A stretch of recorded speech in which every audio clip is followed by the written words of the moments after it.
Hello friends, स्वागत है आप सभी का हमारे चैनल को स्टडी में। मैं कमल बेस्ट।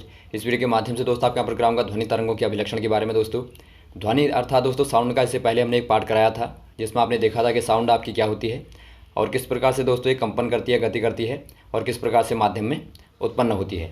अब दोस्तों बात करेंगे यहाँ पर ध्वनि के अभिलक्षणों की इस वीडियो में।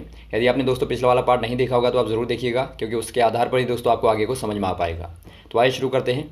और दोस्तों यहाँ पर देखिए, यदि आपने हमारे चैनल को सब्सक्राइब नहीं किया तो प्लीज़ हमारे चैनल को सब्सक्राइब कीजिए और बेल आइकन को दबाना मत भूलिएगा दोस्तों हमारी वीडियो को प्रथम पाने के लिए, क्योंकि आपको रोज़ ही मिलते हैं नई नई वीडियो एग्जाम के आधार पर दोस्तों और नए नए टॉपिक आर्मी के आधार पर। तो आइए शुरू करते हैं। दोस्तों यहाँ पर देखिए, ध्वनि तरंगों के अभिलक्षण मतलब ध्वनि तरंगों की दोस्तों आपके गुण क्या होते हैं, प्रॉपर्टीज़ आपकी लक्षण क्या होते हैं उनके, किस प्रकार से वो दोस्तों बिहेव करते हैं। यहाँ पर दोस्तों यहाँ पर देखिए, पहला अभिलक्षण होता है तरंग दैर्ध्य अर्थात वेवलेंथ, दूसरा आपका होता है आवृत्ति अर्थात फ्रीक्वेंसी और तीसरा आपका होता है वेग अर्थात वेलोसिटी। अब दोस्तों यहाँ पर देखिए, क्रमशः हम सभी के बारे में विस्तारपूर्वक यहाँ पर बातें करेंगे, पढ़ेंगे उनको और समझेंगे। तो देखिए दोस्तों, पहले हम बात करते हैं वेवलेंथ की अर्थात तरंग दैर्ध्य की। तरंग दैर्ध्य क्या होती है दोस्तों? यहाँ पर देखिए, दो क्रमांगत संपीड़न अथवा विरलनों के बीच की दूरी को दोस्तों तरंग दैर्ध्य कहते हैं।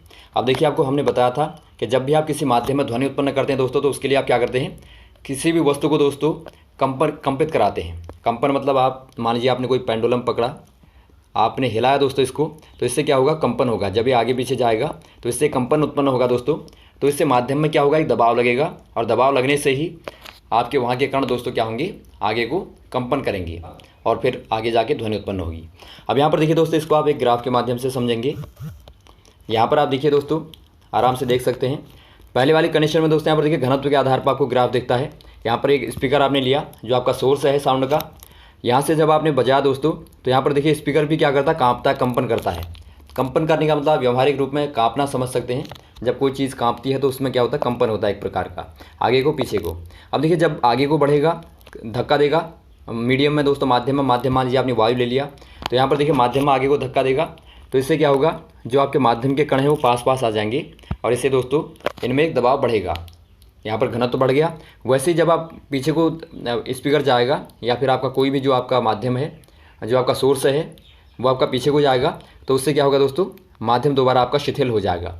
फिर आगे को बढ़ेगा तो फिर आपका सघन होगा, फिर आपका शिथिल होगा, फिर आपका सघन होगा। तो इसी को दोस्तों आप क्या कहेंगे, एक प्रकार से आप दबाव के सेंस में यदि आप दिखाना चाहें तो दबाव में देखिए आप इस प्रकार से देखते हैं, यहाँ ज़्यादा दबाव है, यहाँ थोड़ा कम दबाव है, यहाँ फिर आपका ज़्यादा है, यहाँ फिर कम है। तो इसको आप दोस्तों दोनों को एक ग्राफ के माध्यम से दिखा सकते हैं। ये ग्राफ दोस्तों यहाँ पर देखिए इस प्रकार का है।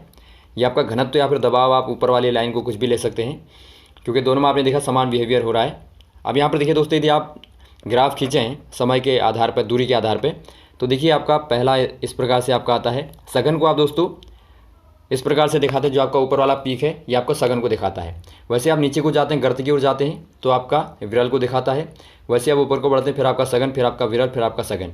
तो इनमें दोस्तों आपके जो टॉप वाले हैं ये आपके क्या दिखाते हैं, संपीड़न को। संपीड़न मतलब जहाँ पर आपके घने ज़्यादा हैं कण। वैसे आपका जो नीचे वाला है ये दोस्तों आपका क्या दिखाता है, ये आपका विरलन को दिखाता है। और आपने ये भी पढ़ा था दोस्तों, जो आपने यहाँ पर टॉप वाले पीक हैं इनको आप क्या बोलते हैं, ये आपका सुरंग है अर्थात शिखर है, और ये आपका गर्त है। अब यहाँ पर देखिए दोस्तों, वेवलेंथ क्या होती है। वेवलेंथ यहाँ पर देखिए, जो यहाँ से लेके यहाँ तक कि आपने पढ़ा था कि दो शिखरों के बीच की दूरी या फिर आप कहें दो गर्तों के बीच की दूरी को आप वेवलेंथ कहते हैं।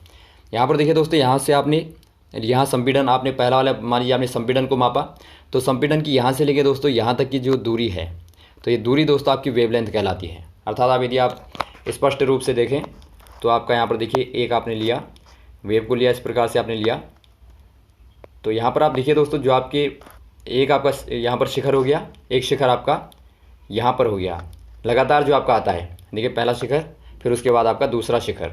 तो लगातार दो शिखरों के बीच की दूरी आपकी लैम्डा कहलाएगी। वैसे आप यदि गर्त को लेना चाहें दोस्तों, तो आप देखिए गर्त के बीच की दूरी में एक गर्त आपका ये हो गया और दूसरा गर्त आपका दोस्तों अगला वाला देखिए यहाँ पर हो गया मान लीजिए, तो दोनों गर्तों के बीच की दूरी दोस्तों आपकी लैम्डा होगी। तो आप गर्त को लें या फिर आप शिखर को लें, दोनों को ही आप ले सकते हैं, लेकिन आपकी क्रमांगत शर्त यही है, आपकी क्रमांगत होनी चाहिए। तो इसको दोस्तों आप वेवलेंथ कहते हैं।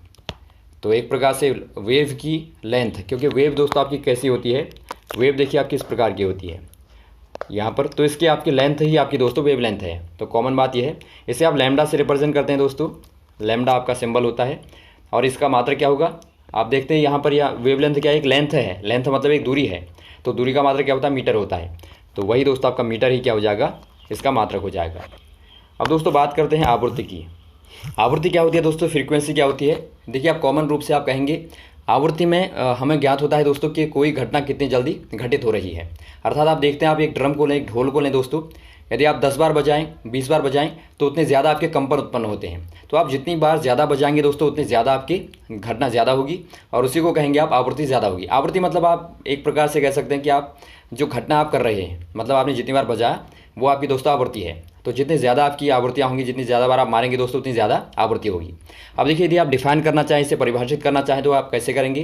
प्रति एकांक समय में, एकांक समय मतलब आप 1 मिनट या फिर आप 1 सेकंड या फिर आप 1 घंटा, जो भी आप एकांक में लेंगे, तो प्रति एकांक समय में दोलनों तथा कंपनों की संख्या को आप क्या बोलते हैं, आवृत्ति बोलते हैं। अब दोस्तों यहाँ पर देखिए दोलन और कंपन आप समझते होंगे। एक आप पेंडुलम को लें, एक दोलक को लें। इस प्रकार से जब आप दोस्तों एक पत्थर मार के घुमाते हैं, आपने पीछे लाए और आपने छोड़ दिया, तो इस प्रकार से गति करता है।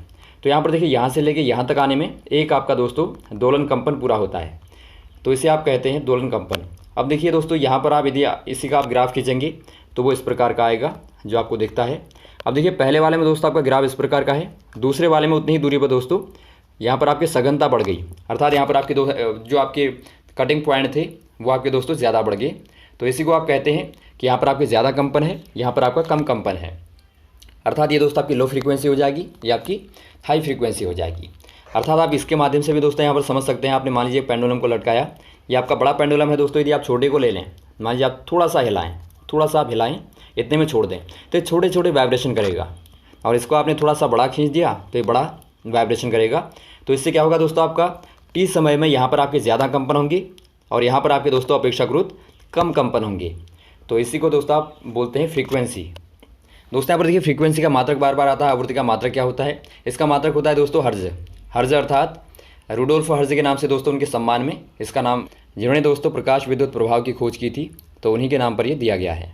दोस्तों बात करेंगे आवर्तकाल की। आवर्तकाल मतलब टाइम पीरियड। आप दोस्तों शब्द से ही समझ सकते हैं कि टाइम पीरियड मतलब आपका जो अंतराल लगता है।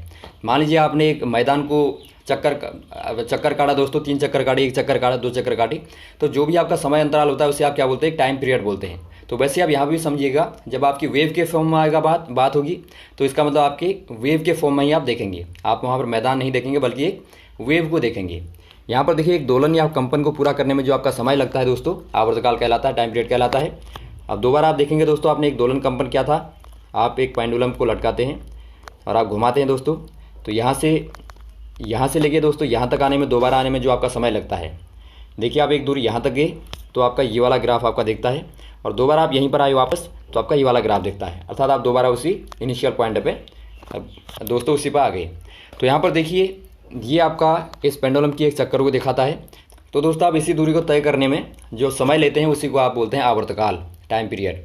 तो यहाँ पर आप देखिए ग्राफ के माध्यम से और स्पष्टतया समझ सकते हैं। यहाँ पर देखिए दोस्तों ग्राफ को आप यदि 2 पार्ट में कर दें इनको, आपका आधा क्या दिखाता है, आधा आपको T/2 समय दिखाता है। अर्थात यहाँ पर यहाँ जाने तक जो आपका समय लगेगा वो आवर्तकाल का आधा होगा। यदि आप इसका भी आधा कर दें तो आपका T/4 यहाँ पर होगा।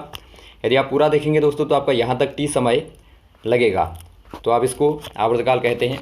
अब दोस्तों यहाँ पर देखिए आपने एक चीज़ गौर की होगी, आवर्तकाल जितना ज़्यादा होगा दोस्तों उतना ही आपकी आवृत्ति कम हो जाएगी। क्योंकि देखिए आप 2 पेंडुलम को यहाँ पर देखिए नीचे, एक दोस्तों यहाँ पर छोटा वाला है, एक आपका बड़ा वाला है। अब देखिए दोस्तों यहाँ पर आप यदि आवर्तकाल देखें इस वाले पेंडुलम का, एक चक्कर में देखें दोस्तों यहाँ पहले जाएगा फिर यहाँ आएगा, तो इसमें जो आपका समय लगेगा वो आपका आवर्तकाल T हो गया इसके लिए।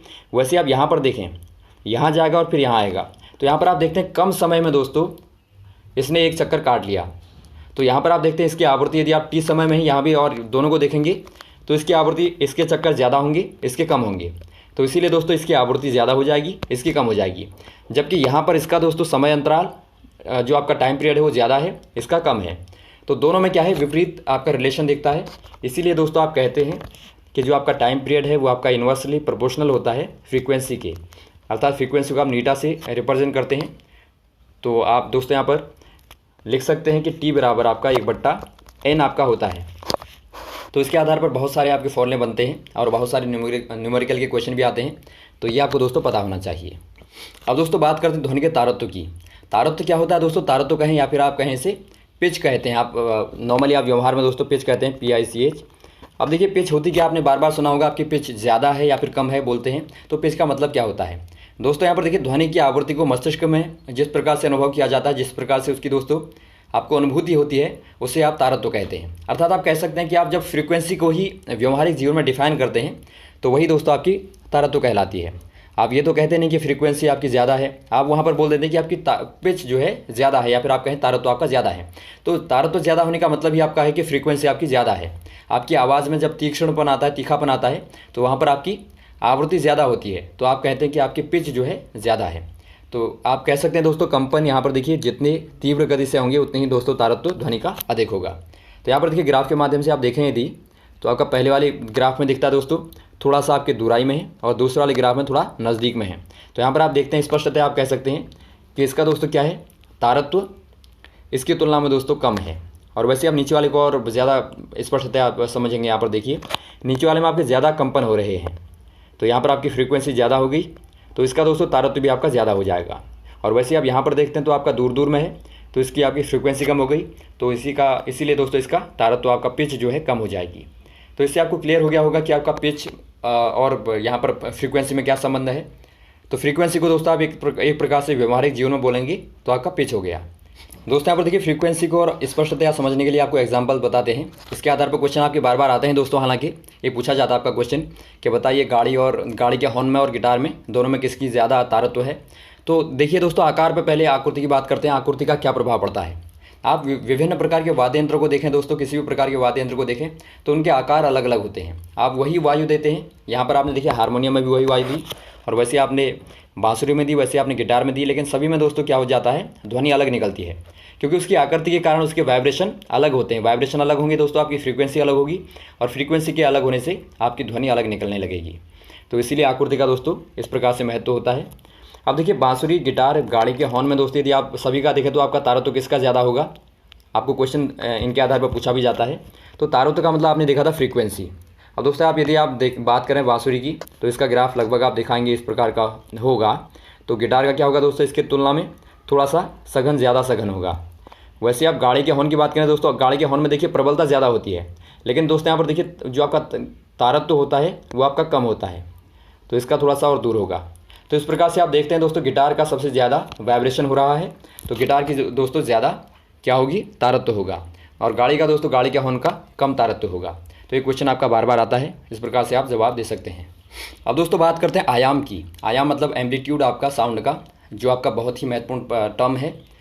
आयाम का मतलब दोस्तों आपको शब्द से ही लग रहा होगा। आयाम मतलब एक प्रकार का फैलाव, जो आपका ध्वनि का दोस्तों फैलाव होता है, ग्राफ के माध्यम से आप देखेंगे तो वही आपका आयाम है। देखिए आप ध्वनि की प्रबलता का पता लगाते हैं दोस्तों इसके माध्यम से। आप बोलते हैं, किसी को बोलते हैं कि इनकी आवाज़ सॉफ्ट है, या फिर आप बोलते हैं कि इनकी आवाज़ ज़्यादा प्रबल है। तो प्रबलता को और दोस्तों आपका दुर्बलता को दिखाने वाला जो माध्यम होता है वही आपका एम्पलीट्यूड होता है। अब यहाँ पर देखिए दोनों ध्वनि को आप समझिए, दोनों को देखिए। ये आपका दोस्तों यहाँ पर देखिए मृदु है, मृदु मतलब कोमल है, क्वाइट है, लेकिन ये आपकी लाउडर है। दोनों में अंतर क्या है दोस्तों, दोनों में अंतर क्या है दोस्तों, केवल आपकी क्या है, ऊंचाइयों में अंतर है। जो आप शिखर देखते हैं, शिखर और गर्त को देखें तो आपके दोस्तों यहाँ छोटे हैं और यहाँ बड़े बड़े ऊंचे पहाड़ टाइप के आपको दिखते हैं। तो यही दोस्तों आपका दोनों में अंतर होता है मेनली।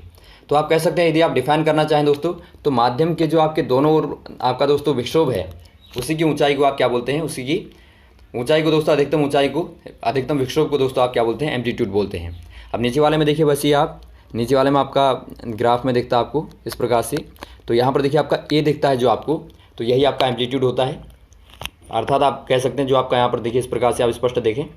आपने मान लीजिए एक शिखर को ले लिया, या फिर आप एक गर्त को ले लें, तो यहाँ पर देखिए यहाँ से लेके जो आपका टॉप पीक है, यहाँ से लेके बेस तक की जो आपकी दूरी है, तो ये दूरी दोस्तों, ये ऊंचाई आप कह सकते हैं एक प्रकार से, यही आपकी एम्पलीट्यूड है।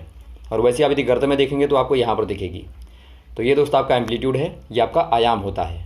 वैसे दोस्तों यहाँ पर देखिए आप डिफाइन करना चाहेंगे तो आपको पहले ही बताया जा चुका है। माध्यम की मूल स्थिति के दोनों ओर, मूल स्थिति आपकी ये लाइन हो गई, इसके दोनों ओर जितना भी अधिकतम विक्षोभ होगा, अधिकतम मतलब यहाँ तक आपका जो होगा हाइस्ट आपकी मैक्सिमम आपकी जो हाइट होगी, तो वही दोस्तों आपकी तरंगा आयाम कहलाएगा। इसका मात्रक आपको बताना है तो मीटर हो जाएगा दोस्तों, क्योंकि आयाम क्या है, एक ऊंचाई है, ऊंचाई मतलब आपका दूरी है, तो दूरी का मात्रक दोस्तों आपका मीटर ही होता है।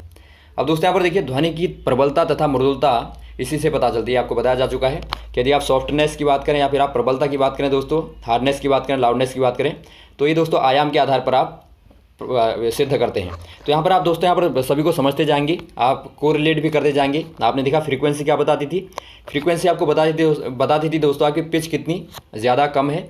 और वैसे यहाँ पर देखिए ये क्या बता रहा है दोस्तों, ये आपका सॉफ्टनेस और हार्डनेस को बता रहा है। तो सभी का दोस्तों अपना अपना महत्व है, अपने अपने आधार पर ये ध्वनि के गुणों को बताते हैं। तो आप एक प्रकार से यहाँ पर ध्वनि के गुणों को पढ़ रहे हैं। तो ये दोस्तों आपको ध्वनि के अलग अलग प्रकार के राजों को आपको बताती है। अब दोस्तों बात करते हैं यहाँ पर देखिए जो आपका मुख्य वाला अंतिम वाला गुण है तरंग वेग, अर्थात दोस्तों साउंड वेव वेलोसिटी। वेग मतलब आपको पता होगा दोस्तों दूरी बट्टा समय होता है, एक सदिश राशि होती है, एक वेक्टर क्वांटिटी होती है। लेकिन जब आप वेग की बात सामान्यतः करते हैं दोस्तों आपको पता होगा एकांक समय में चली गई दूरी को आप वेग बोलते हैं, सभी को पता होगा डेफिनेशन। लेकिन जब आप ध्वनि की बात करते हैं, तरंग की बात करते हैं, तो आप तरंग में देखेंगे, जैसा कि आपने सभी को देखा। आपने वेव लेंथ की बात की तो आपने वेव की लंबाई को माप दिया, टाइम पीरियड में आपने उसमें लगने वाले यात्रा के समय को माप दिया। और वैसे ही दोस्तों आपने एम्पलीट्यूड कहा तो वहाँ पर आपने ऊंचाई को माप दिया। तो वैसे आप वेग की बात करेंगे तो वेग भी आपका दोस्तों वैसे ही है, एकांक समय में चली गई दूरी ही है। लेकिन यहाँ पर आपका क्या हो जाएगा, दूरी काहे की होगी दोस्तों, यहाँ पर वेव की होगी। अर्थात एक वेव को आप जब लेते हैं, यहाँ से आपने लिया, यहाँ से आपने शुरू किया दोस्तों, ये आपका एक वेव है। तो इसको तय करने में जो आपका समय लगेगा, तो इसी दूरी को आप क्या बोलते हैं, वेग बोलते हैं। एकांक समय में चली गई दूरी वेग कहलाती है। अर्थात v बराबर आपका होता है दोस्तों दूरी बट्टा समय। और यहाँ पर देखिए दूरी और समय क्या होंगे, यहाँ से लेके यहाँ तक की दूरी। यदि आप वेव की बात करते हैं दोस्तों तो आपका ये दूरी क्या हो जाएगी, ये दूरी आपकी वेवलेंथ कहलाती है। आपने देखा था वेवलेंथ अर्थात लैम्डा से आप रिप्रेजेंट करते हैं। वैसे आपका जो आपका समय है दोस्तों यहाँ से लेके यहाँ तक का, ये आपका टी कहलाता है। तो आप इसे टी से रिप्रेजेंट करते हैं। तो इससे आप देखेंगे दोस्तों तो आपका वेग, तरंगदैर्ध्य और आवृत्ति में एक संबंध निकलता है, अर्थात relationship between velocity, wavelength and frequency. अभी क्वेश्चन दोस्तों इसके आधार पर बार बार क्वेश्चन भी आते हैं। तो आप यहाँ पर देखिए, ये तो आपको डिफाइन हमने करके बता दिया, आपको डेफिनेशन बता दी। अब यहाँ पर देखिए वेग बराबर दूरी बट्टा समय आपका होता है। और यहाँ पर देखिए दूरी आपकी क्या है दोस्तों, यहाँ पर लिखा नहीं गया है, आपको बताया था कि दूरी आपकी दोस्तों क्या है, लैम्डा। तो लैम्डा आपकी दूरी हो जाएगी, बट्टा टी आपका हो जाएगा। तो बराबर लैम्डा गुणा, यदि आप दोस्तों सेपरेट कर दें थोड़ा सा, लैम्डा गुणा 1/t आप लिख दें, तो 1/t आपका क्या होता है दोस्तों, आपने पढ़ा था, आपको अभी अभी बताया था, n बराबर 1/t या फिर t बराबर 1/n आपका होता है। तो यहाँ से आप रखें तो आपका दोस्तों 1/t मतलब होता है आपका आवृत्ति। तो यहाँ से आप रख सकते हैं v बराबर आपका दोस्तों लैम्डा गुणा यहाँ पर फ्रीक्वेंसी। तो ये रिलेशन आपको बताता है दोस्तों वेग बराबर तरंगदैर्ध्य गुणा आवृत्ति होता है। और यही आपको क्या बताएगा, तीनों में संबंध आपको बताता है। तो ये दोस्तों आपका महत्वपूर्ण यहाँ पर गुण आपका है, इसको आप नोट कर लेंगे। तो यहाँ पर आपने देखा दोस्तों, आपने क्या सीखा, यहाँ पर देखिए आपको चीज़ें क्या क्या कन्फर्म यहाँ पर हुई। पहला आपने देखा ध्वनि तरंगों में आवृत्ति, आयाम और आवर्तकाल को समझा। वैसे आपने तारत्व को समझा दोस्तों, जो आपका आवृत्ति का व्यवहारिक गुण होता है। वैसे आपने प्रबलता और दुर्बलता को समझा, जो आयाम का व्यवहार होता है, अर्थात व्यवहारिक जीवन में आप जो आयाम को बताते हैं वो आपने समझा। तो ये सभी चीज़ें आपको कंप्लीट हो गई।